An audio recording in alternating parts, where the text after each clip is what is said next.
ಕೊಡಗಿನ ಜನತೆಗೆ ಮಾರಕವಾಗಿರುವ ಕಸ್ತೂರಿ ರಂಗನ್ ವರದಿಯಲ್ಲಿನ ಕೊಡಗಿನ ಸೂಕ್ಷ್ಮ ಪರಿಸರ ಪ್ರದೇಶಗಳಾಗಿ ಗುರುತಿಸಲ್ಪಟ್ಟ ಗ್ರಾಮಗಳನ್ನು ವರದಿಯಿಂದ ಕೈಬಿಡುವುದಕ್ಕೆ ಪೂರಕವಾಗಿ ಕಂದಾಯ ಮತ್ತು ಅರಣ್ಯ ಇಲಾಖೆ ಜಂಟಿ ಸರ್ವೆ ಕಾರ್ಯಕ್ಕೆ ಸರ್ಕಾರ ಅಗತ್ಯ ಕ್ರಮಗಳನ್ನು ಕೈಗೊಳ್ಳಬೇಕೆಂದು ಕೊಡಗು ಜಿಲ್ಲಾ ಬಿಜೆಪಿ ಅಧ್ಯಕ್ಷ ದಾಪಂಡ ರವಿ ಕಾಳಪ್ಪ ಒತ್ತಾಯಿಸಿದ್ದಾರೆ. ನಗರದಲ್ಲಿ ಸುದ್ದಿಗೋಷ್ಠಿಯಲ್ಲಿ ಮಾತನಾಡಿದ ಅವರು, ಕಸ್ತೂರಿ ರಂಗನ್ ವರದಿಯ 7ನೇ ಕರಡು ಅಧಿಸೂಚನೆ ಬಿಡುಗಡೆ ಮಾಡಲಾಗಿದ್ದು, ಇದನ್ನು ರಾಜ್ಯ ಸರ್ಕಾರ ಈಗಾಗಲೇ ತಿರಸ್ಕರಿಸಿದ್ದು, ಇದಕ್ಕೆ ನಮ್ಮ ಸಹಮತ ಮತ್ತು ಬೆಂಬಲವಿದೆ. ಆದರೆ ವರದಿಯನ್ನು ತಿರಸ್ಕರಿಸಿರುವ ಕ್ರಮ ಕೇವಲ ಪಶ್ಚಿಮಘಟ್ಟ ಪ್ರದೇಶದ ಜನರ ಆಕ್ರೋಶದಿಂದ ತಪ್ಪಿಸಿಕೊಳ್ಳುವ ಅಥವಾ ಕೈತೊಳೆದುಕೊಳ್ಳುವ ಪ್ರಯತ್ನವಾಗಬಾರದು ಎಂದರು. ಕಸ್ತೂರಿ ರಂಗನ್ ವರದಿಗೆ ಸಂಬಂಧಪಟ್ಟಂತೆ ಸರ್ವ ಪಕ್ಷಗಳ ಸಂಘ ಸಂಸ್ಥೆಗಳ ಸಭೆಯಿಂದ ಸಂಸದ ಯದುವೀರ್ ಒಡೆಯರ್ ಅವರು ಆಗಸ್ಟ್ 27ರಂದು ಬೆಳಗ್ಗೆ 11 ಗಂಟೆಗೆ ನಗರದ ರಾಜದರ್ಶನ ಸಭಾಂಗಣದಲ್ಲಿ ಕರೆದಿದ್ದಾರೆ. ಇದಕ್ಕೆ ಸ್ಥಳೀಯ ಶಾಸಕರಿಗೆ ಆಹ್ವಾನ ನೀಡಲಾಗುತ್ತೆ ಅಂತ ರವಿ ಕಾಳಪ್ಪ ಸ್ಪಷ್ಟಪಡಿಸಿದರು.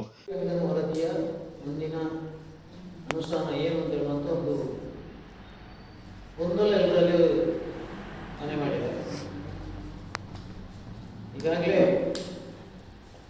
ಈ ಒಂದು 7ನೇ ಅಧಿಸೂಚನೆ ಕೇಂದ್ರದಿಂದ ಹೊರಡಿಸಲಾಗಿದ್ದು, ಇದನ್ನು ರಾಜ್ಯ ಸರ್ಕಾರ ನೇರವಾಗಿ ತಿರಸ್ಕಾರ ಮಾಡ್ತೇವೆ ಅಂತೇಳಿ ತೀರ್ಮಾನ ತಗೊಂಡಿದ್ದಾರೆ. ಅದನ್ನು 7ನೇ ಅಧಿಸೂಚನೆಗೆ ರಾಜ್ಯ ಸರ್ಕಾರ ಇದನ್ನು ರದ್ದುಗೊಳಿಸಬೇಕು ಅಂತೇಳುವಂಥ ಒಂದು ಸೂಚನೆಗೆ ನಿರ್ಧಾರ ತಗೊಂಡಿದ್ದಾರೆ.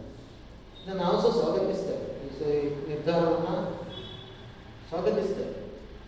ಆದರೆ ಏನು ಅಂತ ಹೇಳಿದ್ರೆ, ಅದು ಆ ಕಾರ್ಯರೂಪಕ್ಕೆ ಬರಬೇಕು. ಇವರ ಈ ಒಂದು ತೀರ್ಮಾನ ಏನು ರದ್ದುಗೊಳಿಸುತ್ತೇವೆ ಅನ್ನೋ ತೀರ್ಮಾನ ಅದು ಅನುಷ್ಠಾನಕ್ಕೆ ಬರಬೇಕು. ರಾಜ್ಯ ಸರ್ಕಾರ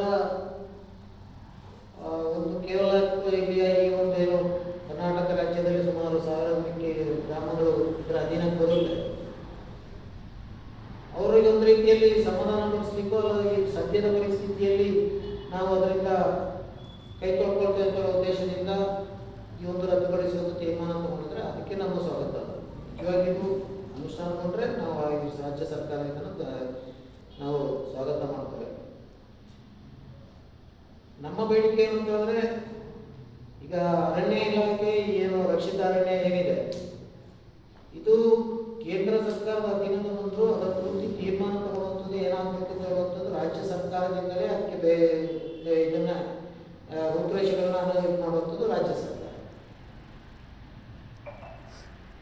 ಈಗಾಗಲೇ ನಮ್ಮ ಸಂಸದರು ಅವತ್ತು ಹೇಳಿಕೆಗಳನ್ನು ಕೊಟ್ಟಿದ್ದು, ತಾರೀಕು 27ರಂದು ನಾಡಿದ್ದು ಮಡಿಕೇರಿಯಲ್ಲಿ ಒಂದು ಸಭೆಗೆ ವ್ಯವಸ್ಥೆ ಮಾಡಿದ್ದಾರೆ. ಅಂದರೆ ಈ ಕಸ್ತೂರಿ ರಂಗನ್ ವರದಿಯ ಅನುಷ್ಠಾನದ ಬಗ್ಗೆ ಜನಾಭಿಪ್ರಾಯ ಒಟ್ಟು ಜಿಲ್ಲೆಯಿಂದ ಏನು ತೀರ್ಮಾನ ತಗೊಳ್ಬೇಕಾದ ಇದು ಪಕ್ಷಾತೀತವಾಗಿ ಜಿಲ್ಲೆಯಲ್ಲಿರುವಂಥ ಎಲ್ಲ ಸಂಘಟನೆಗಳು ಹಿಂದೆ ಸಹ ಪಕ್ಷಾತೀತವಾಗಿ ಹೋರಾಟ ಆಗಿದೆ ವಿಚಾರದಲ್ಲಿ. ಅದೇ ರೀತಿಯಲ್ಲಿ ಇಲ್ಲೂ ಅದನ್ನು ಮಾಡಬೇಕು, ಇಲ್ಲಿ ಜನರಿಗೆ ತೊಂದರೆ ಆಗೋ ರೀತಿಯಲ್ಲಿ ಇದು ಅನುಷ್ಠಾನ ಆಗಬಾರ್ದು ಅಂತ ಹೇಳೋ ಉದ್ದೇಶದಿಂದ ಈ ಒಂದು ಆ ಸಭೆಯನ್ನು ಏರ್ಪಡಿಸಲಾಗಿದೆ. 27ನೇ ತಾರೀಕು ಬೆಳಿಗ್ಗೆ 11 ಗಂಟೆಗೆ ಮಡಿಕೇರಿಯ ರಾಜದರ್ಶನ ಕೆಳಗೆ ಇರುವಂಥ ಸಭಾಂಗಣದಲ್ಲಿ ಈ ಸಭೆ ವ್ಯವಸ್ಥೆ ಆಗಿದೆ.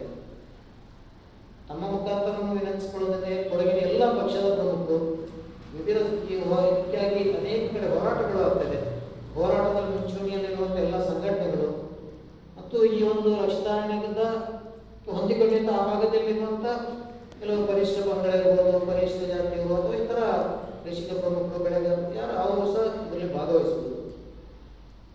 ಇದರಲ್ಲಿ ರೈತ ಸಂಘ ಇರ್ಬೋದು, ಹಾಡಿಗಳ ಭಾಗದಲ್ಲಿರುವ ಅರಣ್ಯವಾಸಿಗಳಿರ್ಬೋದು, ಈ ಭಾಗದ ಎಲ್ಲ ರೈತರು ಸೇರ್ಕೊಂಡು ಒಂದು ತೀರ್ಮಾನಕ್ಕೆ ಬರಬೇಕು ಅಂತ. ಆ ದಳ ಕಾಂಗ್ರೆಸ್ ಬಿಜೆಪಿ ಇಲ್ಲ, ಇದರಲ್ಲಿ ಸಮಸ್ಯೆ ಕೊಡಗು ಜಿಲ್ಲೆಯ ಸಮಸ್ಯೆ ಪರಿಹಾರ ಆಗಲಿಕ್ಕೆ ನಾವೆಲ್ಲ ಒಟ್ಟಾಗಬೇಕು ಅಂತ ಬರ್ತಲ್ಲ. ಇದು ನಮ್ಮ ಜಿಲ್ಲೆಯಲ್ಲಿ ಒಂದು ಚಿಕ್ಕಮಗಳೂರು, ಶಿವಮೊಗ್ಗ ಇದೆಲ್ಲ ಇದೆ. ಎರಡು ಜಿಲ್ಲೆಯ ಶಾಸಕರನ್ನು ಅದು ಮಾತಾಡ್ತಾರೆ. ಮತ್ತೆ ಇನ್ನೊಂದು ನಮ್ಮ ಅಧ್ಯಕ್ಷರು ಹೇಳಿದಂಗೆ 28,52,00,000 ಹಣವನ್ನ ಮೀಸಲಿಟ್ಟಿದೆ ಕ್ಯಾಬಿನೆಟ್ ಅಲ್ಲಿ ಮೊಡ ಬಿತ್ತನೆಗೆ. ನಾವು ಹೇಳೋದು, ನಾನು ಇವತ್ತು ಶಕ್ತಿ ಪತ್ರಿಕೆ ನೋಡಿದೆ ಬೆಳಿಗ್ಗೆ, ಅವರು ಆ ಕಡೆ ಪರಕೊಳ ಕೇರಳಕ್ಕೆ ಹೋಗ್ತಾರೆ, ಅಲ್ಲಿ ಮಾಡಬಾರ್ದು ಅಂತ ಹೇಳುವಂಥದ್ದು. ಆ ಚಲುವರಾಯ ಸ್ವಾಮಿ ಅವ್ರನ್ನ ಕನ್ವಿನ್ಸ್ ಮಾಡಿದ್ದೀವಿ. ಶಕ್ತಿ ಪತ್ರಿಕೆ ಶ್ರೀನಿವಾಸ ಬರದಾಗಿತ್ತು. ಮತ್ತೆ ಸಂಪಾದ ಭಾಗದಲ್ಲಿ ಪೈಸು ಸಮುದ್ರಕ್ಕೆ ಹೋಗುವಂಥದ್ದು ಅಂತ ನಾನು ಹೇಳೋದು, ಅದು ಆ ಹೊಳೆ ನೋಡಿ ಜಾಗ ನೋಡಿ ನೀರು ಕೊಡೋಕ್ಕಾಗುತ್ತೆ. ಫ್ಲೈಟ್ ಈಗ 22,50,00,000 ಖರ್ಚಿನಂತೂ ಗ್ಯಾರಂಟಿ. ಮೋಡ ಇದ್ದ ಕಡೆನೇ ಬಿತ್ತನೆ ಮಾಡಿದ್ರೆ ಮಳೆ ಬರುವಂಥದ್ದು. ನಮ್ಮ ಭಾಗದಲ್ಲಿ ಇವತ್ತು ಕ್ಯಾಚ್ಮೆಂಟ್ ಏರಿಯಾ ಅಂತ ಹೇಳುವಂಥದ್ದು, ನಮ್ಮ ಆರೋಗ್ಯದ ಕ್ಯಾಚ್ಮೆಂಟ್ ಏರಿಯಾ ಮಾದಾಪುರ, ಇಂಗೋಡು, ಕರವಾಲೆ, ಸೂಲಬ್ಬಿ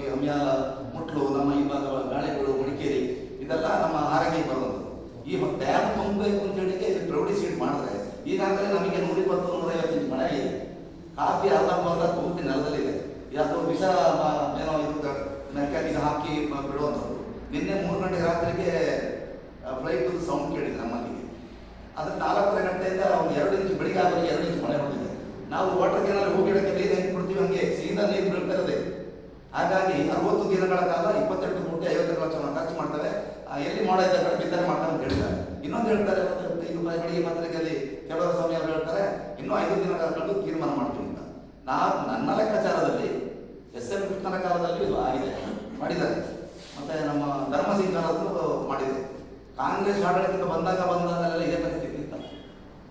ನಾವು ಹೇಳೋದು ಯಾವುದೇ ಕಾರಣಕ್ಕೆ ಮಾಡಬಾರ್ದು. ಕದ್ದು ಮುಚ್ಚಿ ಮಾಡಕ್ಕೆ ಹೋದ್ರೆ ನಮ್ಮ ರೈತರ ಕಣ್ಣೀರು ಕೇಳುವ ಪರಿಸ್ಥಿತಿಯಲ್ಲಿ ತಂದಿದೆ. ಈಗ ಫ್ಲೈಟ್ ಸೌಂಡಿಗೂ ಮಳೆ ಬೀಳೋದು ಮತ್ತೆ ಗುಡುಗು, ಯಾವಾಗ ನೀವು ಫ್ಲೈಟಲ್ಲಿ ಏನು ಬಿಟ್ಟಾಯಿತು ಗುಡುಗು ಇರೋದು ಈ ಟೈಮಲ್ಲಿ. ಈಗಲೇ ಇಟ್ಟು ಹವಾಮಾನ ಇಲಾಖೆನ ವರದಿ ತರಿಸಿ ಇನ್ನೂ ನಮಗೊಂದು 50 ಇಂಚು ಮಳೆ ಹೊಡೆಯೋದು ಬಾಕಿ ಇದೆ. ಈ ತಲಕಾಲಿನ ಸಂಕ್ರಮಣದಲ್ಲಿ ಮಳೆ ಹೊಡೆಯೋದಿದೆ. ಈ ರೀತಿ 60 ದಿನಗಳ ಕಾಲ ಇಷ್ಟು ಹಣ ಖರ್ಚು ಮಾಡಬೇಕು, ಅದು ಎಷ್ಟು ಖರ್ಚು ಮಾಡ್ತಾರೆ ಅವರಿಗೆ ಗೊತ್ತು.